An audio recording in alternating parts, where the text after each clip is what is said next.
C'est donc le Premier ministre qui parle. Qu'en pensez, Thomas Guénolé, alors de ce discours? Est-ce qu'il joue sur la peur ici? C'est fatigant en fait. Mettez-vous à la place des Français qui sont de confession musulmane et qui entendent encore une fois en boucle Manuel Valls raconter n'importe quoi sur l'islam français et sur les Français de confession musulmane. Un jour, il vous dit que l'islam n'est pas compatible avec la République.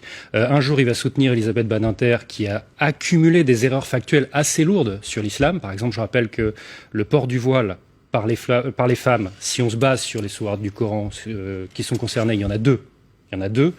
Ça n'est rigoureusement pas un acte de soumission des femmes envers les hommes. Donc pourquoi, quand elle le répète en boucle, personne ne lui souligne que c'est faux? Et pourquoi, et surtout, qu'est-ce que Manuel Valls vient faire dans ce débat? C'est stupéfiant de voir à quel point il y a de son côté une fixation sur ces sujets-là, et pendant ce temps-là, on l'entend beaucoup moins parler de ses résultats au niveau du chômage. Moi, c'est ça qui m'étonne, c'est quelle perte de temps, et à quel point c'est agaçant pour toute une partie de la population française, qui est de confession musulmane et qui a autre chose à faire. Perdre de temps après les attentats de Bruxelles, dire il y a des Molenbeek en France et il y a du salafisme, alors, ça interpelle les gens. D'une part, quel est le rapport entre l'islam et les attentats? Quel est le rapport entre l'islam et les attentats? Déjà, premier point. Et ensuite, les Molenbeek en France, il faut rapporter la citation dans son contexte. Ce que vous dit le ministre, c'est qu'il y a une centaine de territoires qui ont les mêmes caractéristiques économiques et sociales que Molenbeek.